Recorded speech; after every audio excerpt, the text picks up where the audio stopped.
नमस्कार दोस्तों, जय हिंद, वंदे मातरम। मैं आपके साथ जायसवाल सर। आप सभी का स्वागत अभिनंदन है टीटी फैमिली शिक्षकों के परिवार जायसवाल कोचिंग सेंटर पर।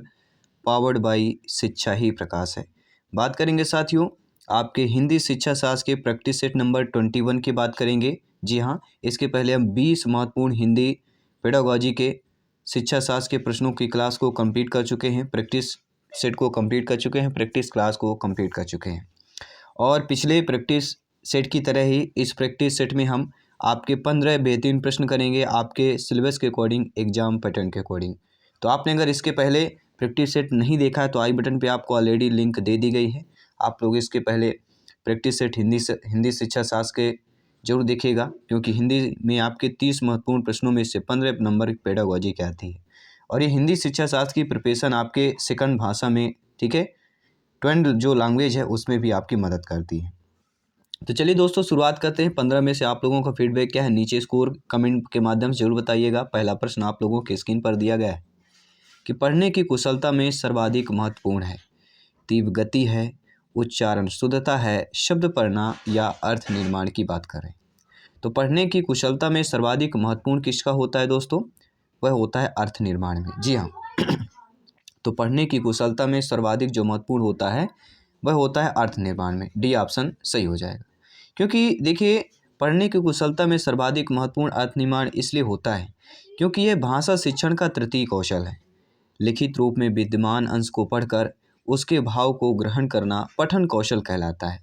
लिपि, संकेत एवं वर्णों का उच्चारण पूर्वक शब्दों एवं वाक्यों का अर्थ बोध सहित ग्रहण प्रक्रिया ही पठन कौशल कहलाती है। दूसरा प्रश्न साथियों स्क्रीन पर है। क्या पूछा जा रहा है? बच्चों की लेखन क्षमता का आकलन करने की दृष्टि से कौन सा प्रश्न सर्वाधिक बेहतर होगा? आप सभी लोग भावी अध्यापक अध्यापिकाएं हैं, शिक्षक बंधु हैं, आप बेहतर जानते हैं कि जब बच्चों की लेखन क्षमता के आकलन की बात करते हैं, उनके आकलन करने की दृष्टि से जो सर्वाधिक प्रश्न जो बेहतर होना चाहिए कि बहादुर बित्तों से संज्ञा को या बहादुर बित्तों में संज्ञा शब्दों को चिन्हित कीजिए, बहादुर बित्तों कहानी को शीर्षक दीजिए, बहादुर बित्तों शीर्षक कहानी लिखिए या बहादुर बित्तों कहानी का अंत बदल कर लिखिए। सभी बताइए। बच्चों में अगर लेखन क्षमता का आकलन करना है तो उस लेखन क्षमता के आकलन की दृष्टि से कौन सा प्रश्न सर्वाधिक बेहतर है कि बहादुर बित्तों कहानी का अंत बदल कर लिखिए। डी ऑप्शन सही हो जाएगा। क्योंकि आप जानते हैं कि बच्चों की लेखन क्षमता का आकलन करने की दृष्टि से सर्वाधिक बेहतर विकल्प बहादुर बित्तों कहानी का अंत बदल कर लिखिए, अर्थात सीखने के लिए किया गया आकलन अधिगम आकलन कहलाता है। और छात्र कैसे सीखता है तथा छात्र ने कितना सीखा है इसको जानने के लिए किया गया कार्य आकलन कहलाता है। आप सभी जानते हैं। आइए बात करेंगे थर्ड प्रश्न, तीसरे प्रश्न की। पोर्टफोलियो में मदद करता है समस्त क्षमताओं की जानकारी देने में, क्रमिक प्रगति का आकलन करने में, कार्य को संचित करने में, बच्चों को भय युक्त वातावरण देने की बात करें। सभी कमेंट कीजिएगा। पोर्टफोलियो में क्या मदद करता है? सभी प्यारे में कमेंट कीजिएगा। प्रत्येक भाई बहन शिक्षक बंधु जिनका सपना है गवर्नमेंट टीचर बनना, अध्यापक अध्यापिका बनना, टीटी एग्जाम को फतेह करना, सभी कमेंट कीजिएगा। तो पोर्टफोलियो में दोस्तों क्या मदद करता है? सभी जानते हैं पोर्टफोलियो में क्रमिक प्रगति का आकलन करने में मदद करता है।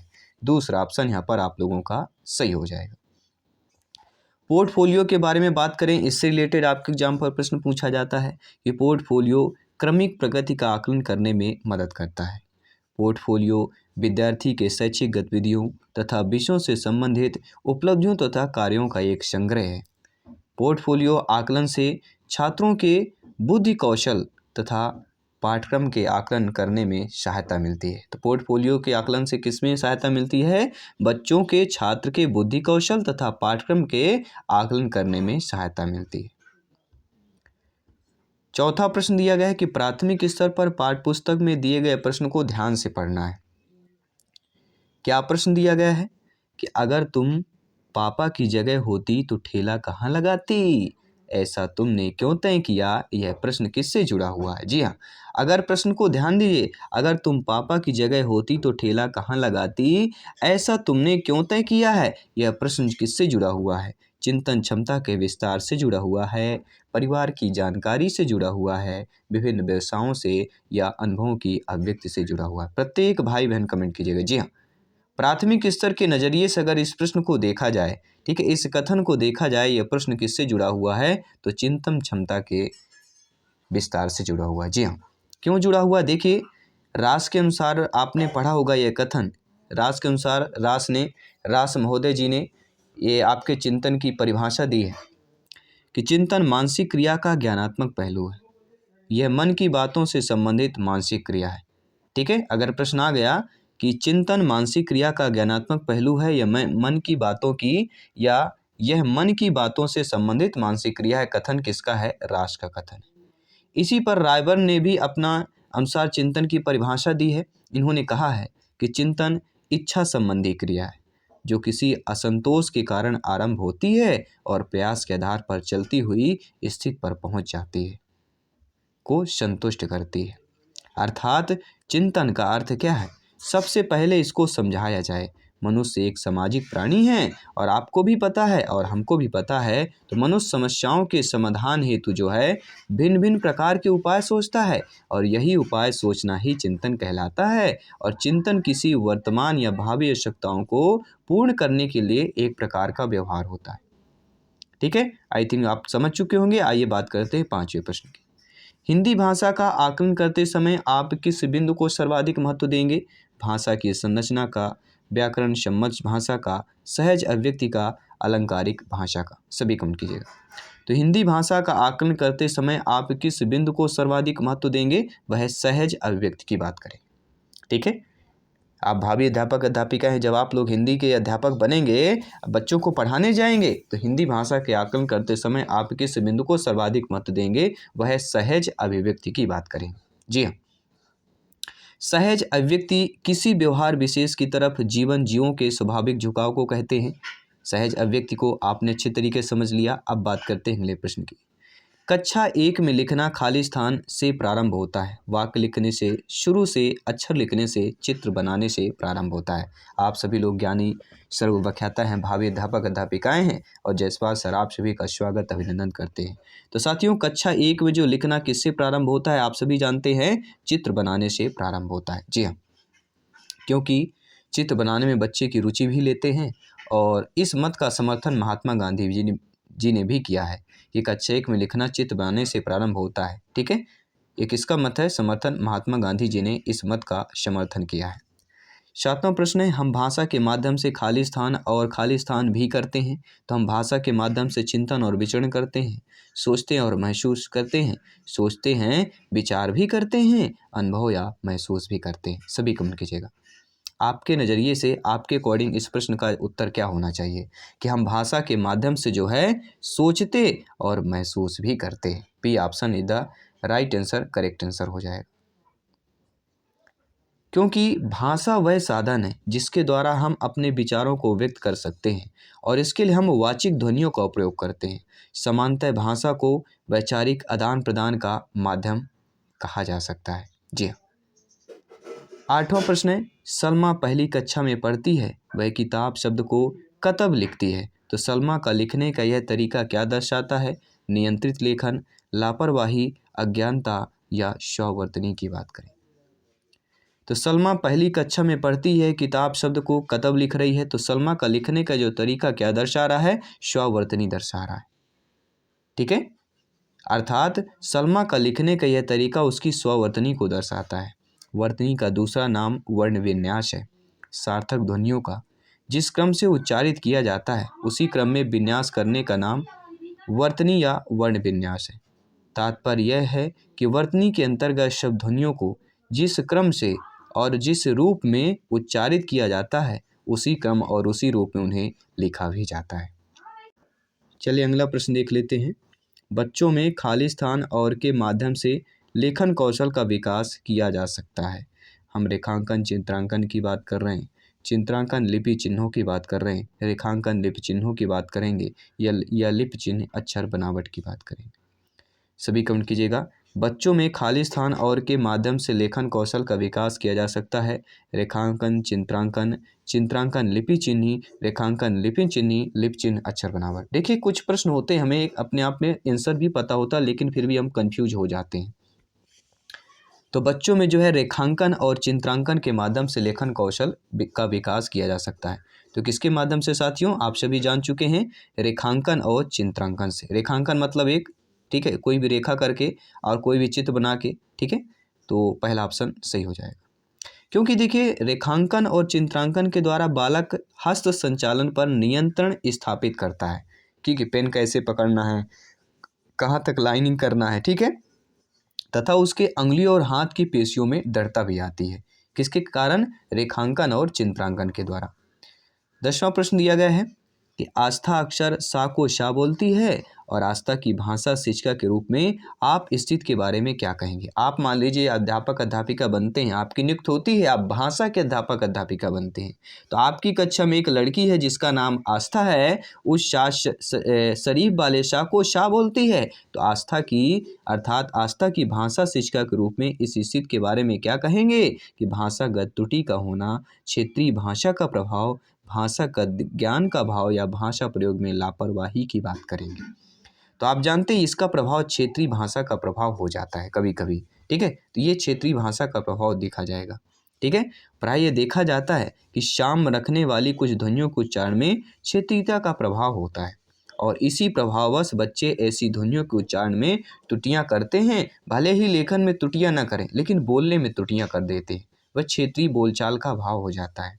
अगला प्रश्न है, 10 प्रश्न कंप्लीट कर चुके हैं, 5 प्रश्न और करेंगे, टोटल 15 प्रश्नों की बात करेंगे। विद्यालय में भाषा शिक्षण के लिए कोई कार्यक्रम शुरू करते समय सबसे पहले महत्वपूर्ण क्या होता है कि बच्चे की लिखित क्षमता को पहचानना, बच्चे की सहज भाषाई क्षमता को पहचानना, बच्चे की सहज मौखिक अभिव्यक्ति को पहचानना या बच्चे की पठन क्षमता को पहचानना। सभी कमेंट कीजिएगा।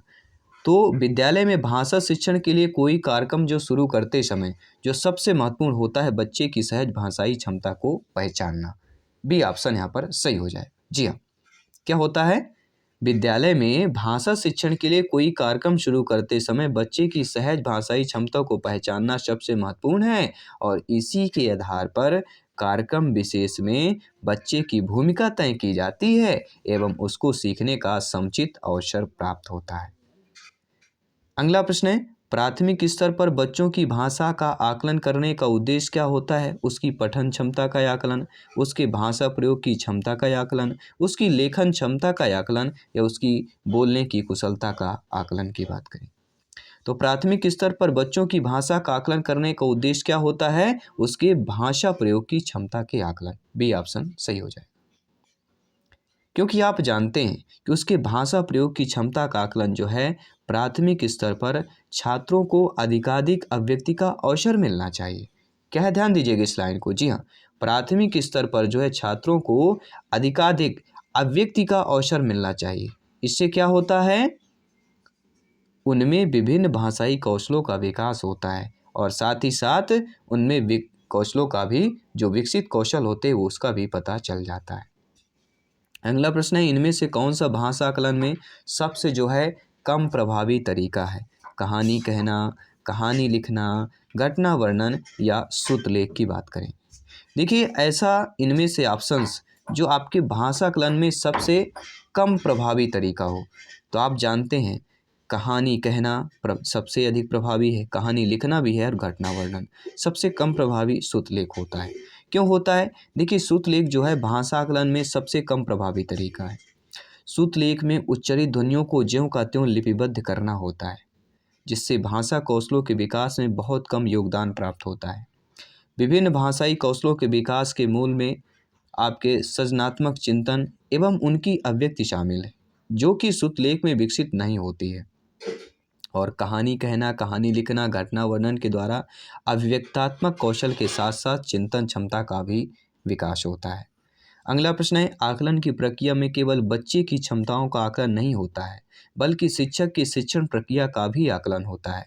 यह विचार पूर्णतः सत्य है, अंशतः सत्य है, पूर्णतः गलत है या निराधार है? सभी कमेंट कीजिएगा। तो आप जानते हैं कि आकलन की प्रक्रिया में केवल बच्चे की क्षमताओं का आकलन नहीं होता है, बल्कि शिक्षक की शिक्षण प्रक्रिया का भी आकलन होता है। यह विचार सर्वथा पूर्णतः सही हो जाएगा।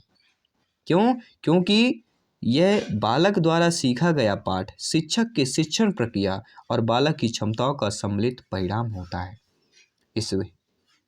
इस प्रैक्टिस सेट का 15वां प्रश्न है कि एक 3 साल के बच्चे से किसी भी ऐसे विषय पर अच्छी तरह से बातचीत की जा सकती है जो उसके दायरे में अंदर आता है। संज्ञानात्मक, भौगोलिक, विद्यालयी, भावात्मक। सभी कमेंट कीजिएगा। तो एक 3 साल के बच्चे में किसी भी ऐसे विषय पर अच्छी तरह से बात की जा सकती है जो उसके दायरे में के अंदर आता है, वह कहला जाएगा संज्ञानात्मक कहला जाएगा। क्यों? क्योंकि आप जानते हैं जीन पियाजे जी के अनुसार 3 वर्ष का बालक पूर्ण संज्ञानात्मक अवस्था में होता है और इस अवधि में बच्चा वस्तु सामने उपस्थित न होने पर भी उसकी मानसिक छवि बना लेता है, अर्थात वस्तु से संबंधित वाचक या सूचक या शब्द रूप विकसित कर लेते हैं।